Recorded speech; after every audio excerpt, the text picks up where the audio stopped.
திட்டமிட்டு செயல்படுத்தப்படுகிற ஒரு திட்டமாக சூழலை உருவாக்குவதற்காக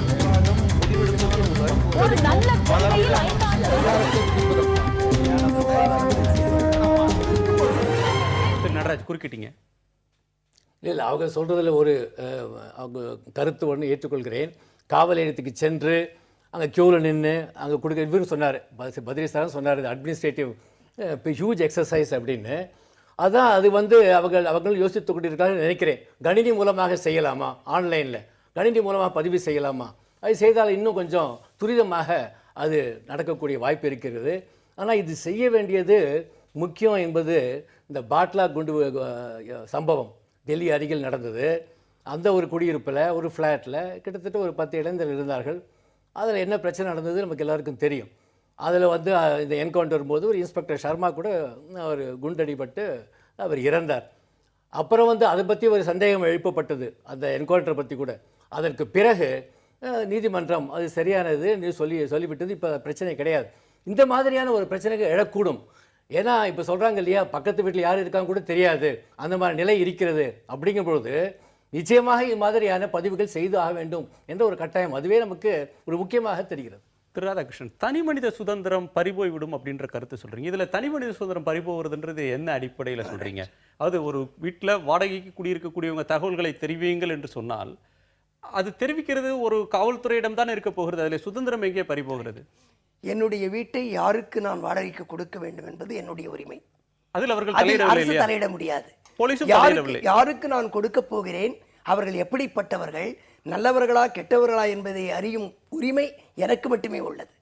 ஏனெனில் நாளை நான் காவல் நிலையத்தில் சொல்லலாம், இவர்கள் வாடகைக்கு இல்லை, என்னுடைய நண்பர்கள் என்னுடன் தங்கியுள்ளார்கள். காவல்துறையினர் என்ன செய்ய போகிறார்கள்?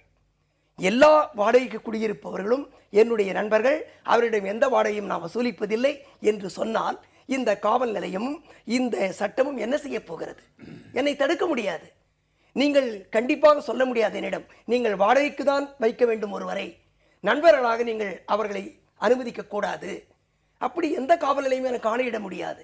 அப்படி ஒருவேளை எல்லா ஹவுஸ் ஓனர்களும் நான் எல்லாவரையும் நான் நண்பர்களாகவே பாவிக்கிறேன், நான் அவரிடம் வாடகை வசூலிப்பதில்லை என்று நான் முடிவெடுத்தால் இந்த சட்டத்திற்கு என்ன பாதுகாப்பு இருக்க போகிறது? சட்டத்தை எப்படி நீங்கள் வேறொரு மொழியில் பேசினால் காவல்துறை இன்னொரு மொழியில் பேசாதா? அதாவது இப்போது வீட்டு வாடகைக்கு யார் இருக்கிறார்கள் என்று கேட்பதற்கு பதிலாக உங்கள் வீட்டில் யாரெல்லாம் தங்கியிருக்கிறார்கள் அவர்கள் விவரங்களை தாருங்கள் என்று கேட்பதற்கு அவர்களுக்கு உரிமை இல்லை. அரசமைப்பு சட்டம் அந்த உரிமையை அவர்களுக்கு தரவில்லை.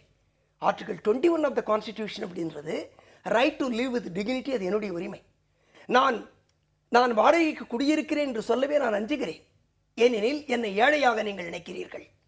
வாடகைக்கு கொடுப்பவர்களை நீங்கள் பணக்காரர்களாக ஏற்றுக்கொள்கிறீர்கள். கண்ணதாசன் சொன்ன மாதிரி தான், சொர்க்கத்தில் இருந்து நரகம் வரை சொல்லாமல் புரியும் வாழ்க்கை முறை, வர்க்கத்தில் 2 வாழும் வரை இந்த மண்ணில் ஏது நல்ல நீதிமுறை. ஒரு வர்க்கம் எடுத்துக்கிட்டீங்கன்னா டெனன்ட் லேண்ட்லார்டுன்றது 2 வர்க்கங்கள். இந்த 2 வர்க்கங்களை ஒரு வர்க்கத்தை நீங்கள் ஆணையிடுபவர்களாகவும் ஆட்சி செய்பவர்களாகவும் பாவித்து நீங்கள் எனக்கு வாடகைக்கு இருந்தால் நீங்கள் இந்த இன்ஃபர்மேஷனை நீங்கள் கொடுக்கணும். இல்லைன்னா உங்களுக்கு வாடகை கொடுக்க மாட்டேன்னா, இன்று நான் குஜராத்தில் 12 ஆண்டுகள் இருந்தேன். எந்த குஜராத்தி எனக்கு வாடகைக்கு கொடுப்பார்? நான் ஒருவேளை இது போன்ற சட்டங்கள் அப்பொழுது இருந்திருந்தால் ராதாகிருஷ்ணா யாருக்கும் தெரியாது. யார் வாடகைக்கு ஒரு வீட்டை பெற முடியும்? இதன் வழியாக நீங்கள் என்ன சொல்லுகிறீர்கள் என்றால், வீட்டை ஆளுகின்ற அனைவரும், வீட்டு உரிமையாளர்கள் அனைவரும் குற்றமே செய்யாதவர்கள், ஆனால் வாடகைக்கு இருப்பவர்கள் குற்றம் செய்யவே பிறந்தவர்கள். இப்படி நீங்கள் நினைக்கக்கூடாது.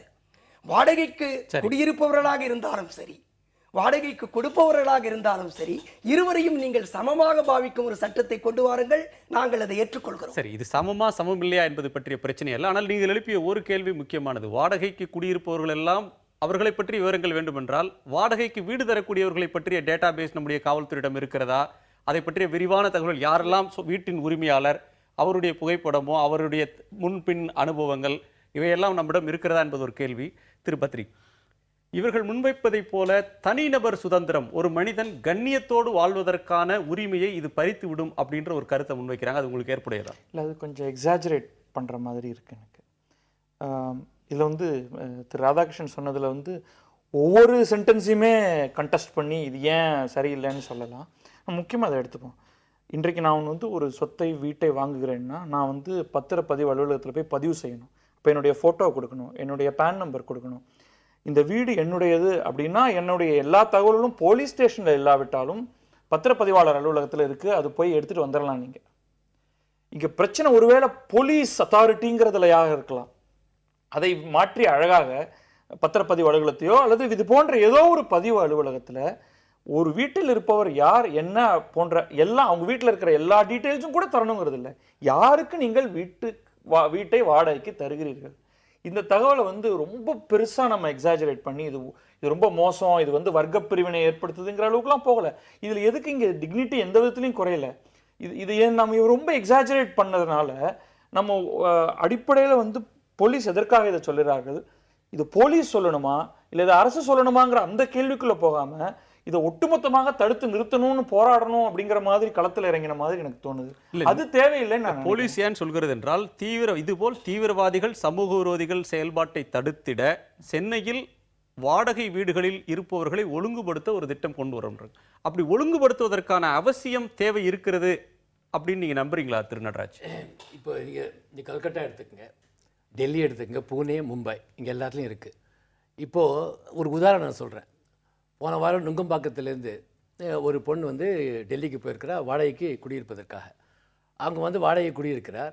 அவர் வந்து இது மாதிரி இந்த சென்னையிலிருந்து வந்த ஒரு பெண் இங்கே குடியிருக்கிறாள் என்று காவல்துறைக்கு தகவல் போயிரு. அவர்கள் அங்கிருந்து இங்கே அனுப்புகிறார்கள் ஒரு கடிதம் ஆணையருக்கு, இது மாதிரி ஒரு பெண் வந்திருக்கிறார், அவர் இங்கிருந்து வந்தவர் தானா, இவங்க வந்து அங்கிருந்து வந்தவர் தான் என்று அவர்களுக்கு அனுப்புகிறார்கள். அவருக்கு பதிவாகிறது, அந்த பெண் வந்து வேறு ஒன்றும் பிரச்சனை இல்லைன்னு பதிவாகிறது. இது மிக மிக முக்கியம். இப்போ வந்து இப்போ டயஸ்போராங்கிறது எல்லா இடங்களுக்கும் எல்லாரும் போய் வேலை பார்க்குறாங்க.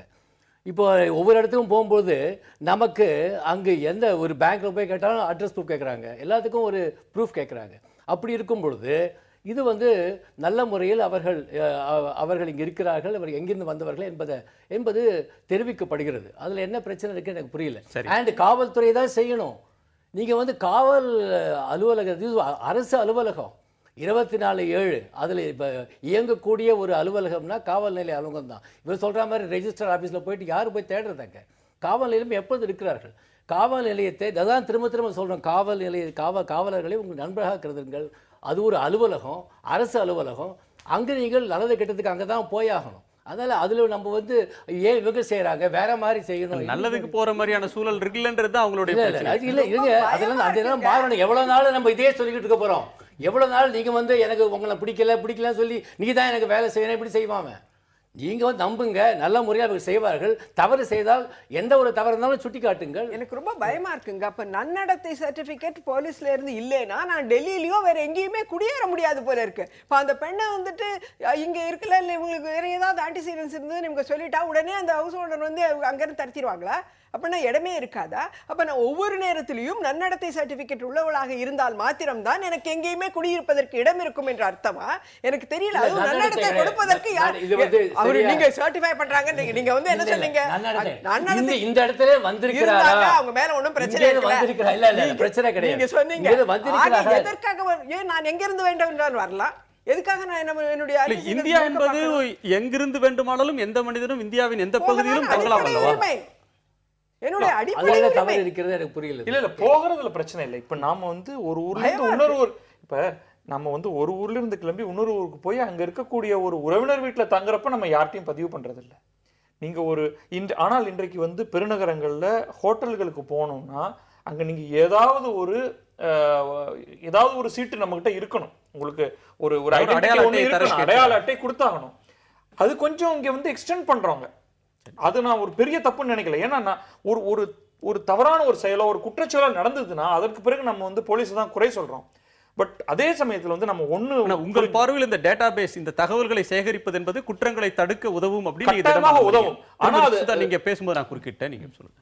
இல்லை, என்னை பொறுத்த வரைக்கும் இது வந்து எந்த விதமான குற்றங்களையும் தடுப்பதற்கு உதவாது. ஏன் அப்படின்னு சொன்னால், இந்த வீட்டில் இவங்க இருக்காங்க, அந்த வீட்டுக்குள்ளார அவங்க பாம்பு பண்ணுறாங்க, தயாரிக்கிறாங்களா இல்லையாங்கிறது இவங்களுக்கு கிடைக்க போகிறது கிடையாது. ஸோ இதை எதுக்காக யூஸ் பண்ண முடியும்? இப்போ அவர் சொன்ன மாதிரி என்னுடைய ஆன்டிசிடென்ட்ஸை பார்க்கறதுக்கு. அப்போ என்ன ஆகும்? என்னுடைய ஹவுஸ் ஓனர் எனக்கு வீடு கொடுக்க மாட்டார். இதுதான் நடந்துகிட்டு இருக்க போகிறது. அதுவும் மைனாரிட்டிஸாக இருந்தால் டெஃபினட்டாக நான் சொல்கிறேன், இன்னைக்கே ஏற்கனவே மைனாரிட்டிஸ்க்கு இடம் கொடுக்கறது கிடையாது, வீடு கொடுக்கறது கிடையாது. பெண்கள் தனிப்பட்ட பெண்களுக்கு வீடு கிடைக்கிறது கிடையாது. அது மாதிரியான சமூகத்தில் வந்து கீழ்த்தரத்தில் இருக்கக்கூடியவங்களுக்கு எந்த விதமான இதுவும் இருக்காது. ஏற்கனவே இவங்க வந்து ரவுடி லிஸ்ட்னு வச்சுக்கிட்டு இருக்காங்க, அது இதுன்னு எல்லாம் வச்சுட்டு இருக்காங்க. வேணுமானா சர்வேலன்ஸ் அவங்க பட்டா புக்கு போடுறாங்க, வீட்டை சுற்றிட்டு வரலாம், என் வீட்டை விட்டு வெளியில் போனால் அவங்க கிட்ட சொல்லிட்டு தான் போறேங்கிறாங்க. எல்லா விதத்திலையும் வேணுமென்றால் அவர்களுக்கு தகவல் கொடுக்கறவங்களும் இருக்காங்க, எடுக்கவும் அவங்களுக்கு வழிகள் இருக்கிறது.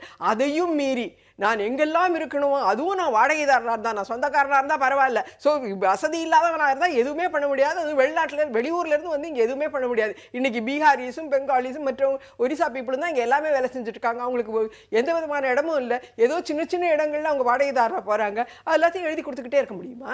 நாம் தொடர்ந்து பேசலாம். இன்றைக்கு மெட்ரோ ரயில் பிரம்மாண்டமாக இருக்கக்கூடிய தலைமைச் செயலகம் போன்றவற்றை கட்டிய ஆயிரக்கணக்கான வடமாநில தொழிலாளர்கள் எந்த அடையாளத்தோடாது வந்தார்களா என்பது ஒரு கேள்விக்குறி. அவர்கள் கண்ணியமான இடத்தில் தங்க வைக்கப்பட்டார்களா, தங்குகிறார்களா என்பதும் ஒரு கேள்விக்குறி. இதெல்லாம் வாடகைக்கு பணம் கொடுத்து வாடகைக்கு இருக்கக்கூடியவர்களுக்கு தான் இந்த விதிமுறைகள். நடைபாதையில் வாழக்கூடியவர்களுக்கு, மற்றவர்களுக்கு, அவர்களுக்கான டேட்டாபேஸ் என்பது தேவையா அல்லது அதற்கான தேவைகள் இருக்கிறதா என்பதை பற்றி நாம் விவாதிக்கலாம். ஒரு சிறிய இடைவேளைக்கு பிறகு நேர்பட பேசு தொடரும். திட்டம் போட்டு செயல்படுத்தப்படுகிற ஒரு திட்டமாக சூழலை உருவாக்குவதற்காக ஒரு நல்ல கொள்கையில்